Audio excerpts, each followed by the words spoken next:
Salut les amis et bienvenue sur Buzz Informatique.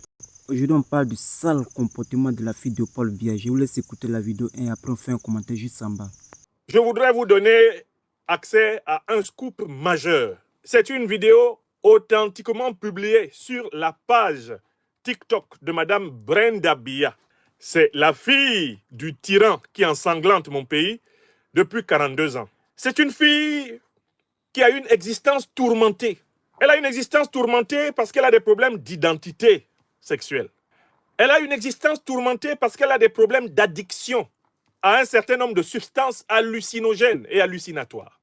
Elle a une existence tourmentée parce que tout se passe comme si tout le mal que ses parents font contre le peuple camerounais venait s'accumuler en elle-même sous forme de souffrance psychique profonde.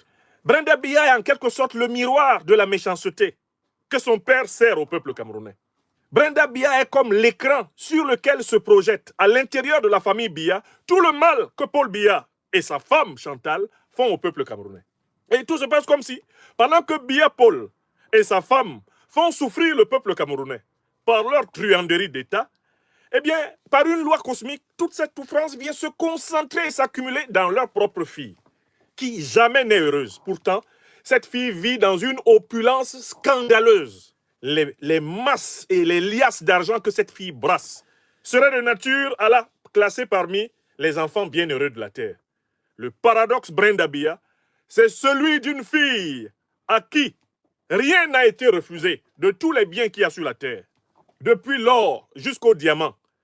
Depuis le diamant jusque, je ne sais pas, à la pierre d'onyx. Tout ce qu'on peut avoir sur cette terre, ses parents le lui ont donné. Mais Brenda Biya, manifestement, n'a pas reçu et ne reçoit toujours pas la seule chose que l'or ne peut pas acheter. Le diamant ne peut pas acheter. Le pouvoir politique ne peut pas acheter. Cette chose-là s'appelle l'amour.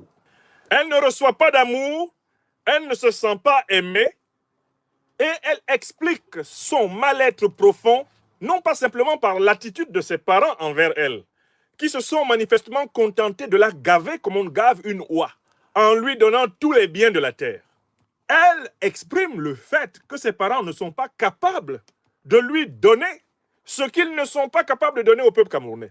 Et pour sa part, il y a un rapport entre la méchanceté de ses parents, notamment donc de son père, Paul Biya, envers le peuple camerounais, et l'absence d'une véritable affection de son propre père pour elle-même.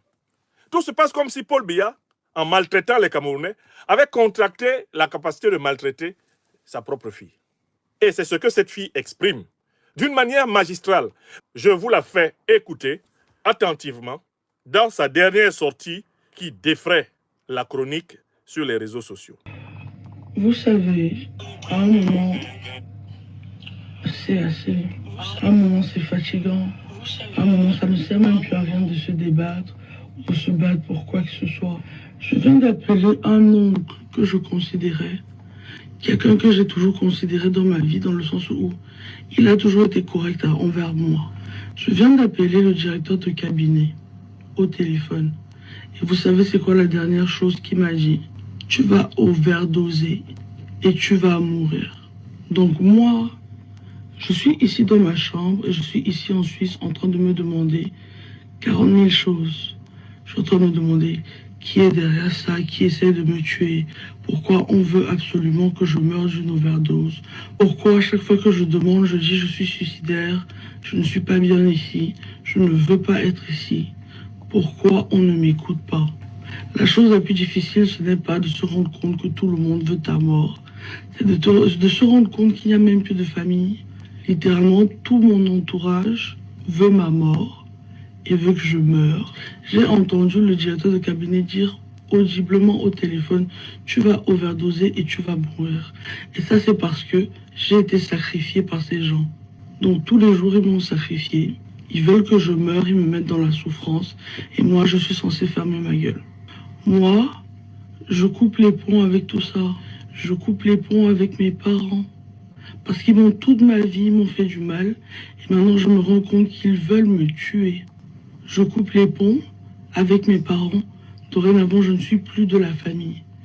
L'argent que vous utilisiez pour pour me contrôler, je ne prendrai plus un seul sou. Maman, papa, venant de vous, vous n'avez aucune idée de tout le mal qu'ils m'ont fait. Tout le mal que ces gens m'ont fait et continuent à me faire. Donc pour la campagne, vous voulez vraiment savoir qui je vais voter. Je ne voterai pas Paul Biya. Et si j'ai un jour fait du mal ou été une mauvaise personne envers les Camerounais ou envers qui que ce soit, j'en suis désolée. Et je suis vraiment désolée que c'est ma chair, mon sang, ou la personne qui est censée mon père, qui fait souffrir toute une nation depuis des années. Malheureusement, il fait aussi souffrir les membres de sa famille. En gros, les gens, c'est mes parents qui veulent que je meure d'une overdose. C'est mes parents qui veulent ma mort. Ne votez pas Paul Biya, pas par rapport à moi, mais parce que il a fait souffrir assez de gens. C'est tout. J'espère vraiment qu'il y aura un autre président et je ne retirerai pas cette vidéo. C'est difficile les amis, très difficile. Je vous laisse me dire ce que vous en pensez dans les commentaires et on se dit à la prochaine pour une prochaine actu. Abonnez-vous massivement.